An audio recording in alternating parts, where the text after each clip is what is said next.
આજે આપણે જઈ રહ્યા છીએ ત્રંબકેશ્વર। તો અહીંયાથી હજી 100 કિલોમીટર દૂર છે ત્રંબકેશ્વર।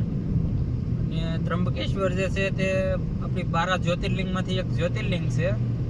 તો આજે આપણે એના દર્શન કરવાના છે। અને અત્યારે હું છું રસ્તામાં, તમે જોઈ શકો છો રસ્તો એકદમ પહાડી વાળો અને વરસાદ ધીમો ધીમો ચાલુ છે। તો રસ્તાની પણ એક મજા આવે છે। અત્યારે આપણે પહોંચી ગયા છીએ ત્રંબકેશ્વર જવાના સમજો 50 કિલોમીટર દૂર। અને આ એકદમ જંગલ વિસ્તાર આવી ગયો છે અને અહીંયા એકદમ ઠંડુ વાતાવરણ અને વરસાદી માહોલ છે, તમે જોઈ શકો છો। હું તમને બતાવવાની કોશિશ કરું કે અહીંયાથી એમ વાદળા વરસતા જતા હોય એવું લાગે છે આપણને। આ બાજુનો નજારો જેવો છે, એકદમ લીલોછમ। અને ગણપતિ દાદાવાળાએ આપણી ગાડી પણ ગુલાલથી રંગી નાખી છે। આ છે ઉપરનો નજારો અને આ છે અહીંયાથી નીચેનો નજારો। આપણે છે અહીંયા અત્યારે અધવચ્ચે।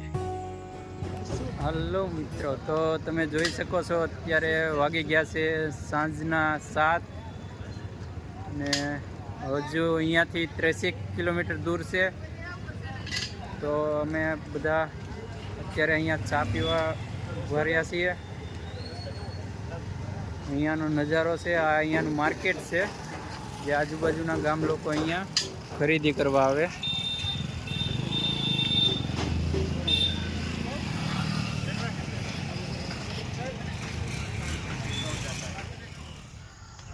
તો મિત્રો અત્યારે આપણે પહોંચી ગયા છીએ ત્રંબકેશ્વર અને અત્યારે સમય થઈ ગયો છે 8:30 અને અત્યારે આપણે અહીંયા હોટલે રોકાણા છીએ અને ખીચડી બનવાની તૈયારી છે।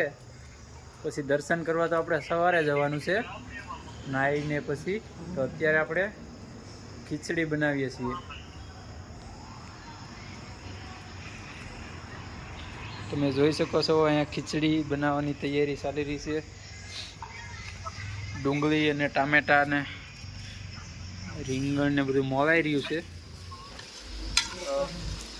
અહીંયા આપણી ખીચડી બની રહી છે।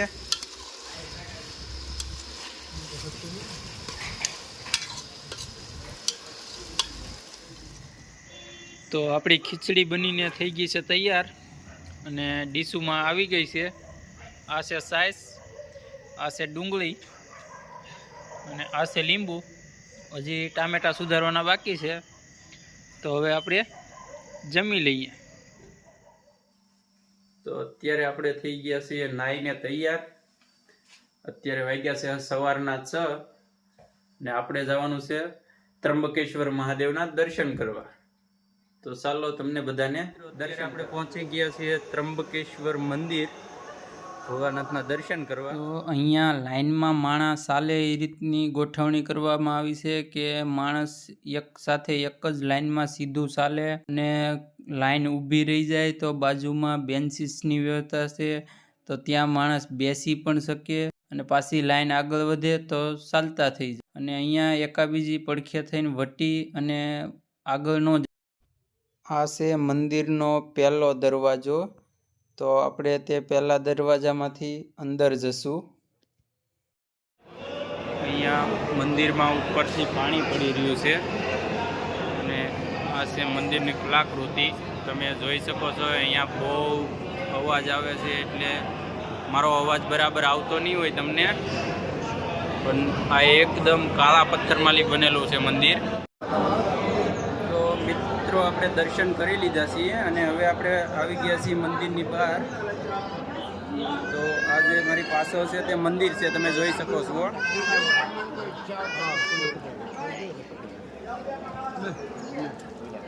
બ્રાહ્મણ તો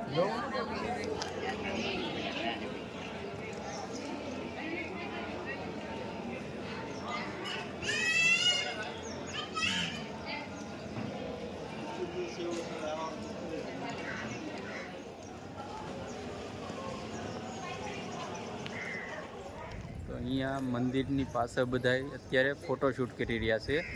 તમે જોઈ રહ્યા છો મારી પાસે મંદિર છે જે અહીંયા અત્યારે બહુ ટ્રાફિક કોઈ પણ એટલી બધી પબ્લિક નથી, કારણ કે અમે સવારમાં છીએ.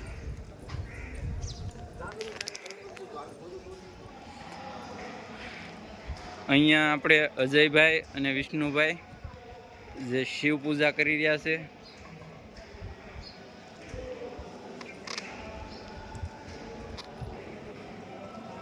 તમે જોઈ શકો છો તે બીલીપત્ર અને ફૂલડાઓ ચડાવી રહ્યા છે ભોળાનાથને.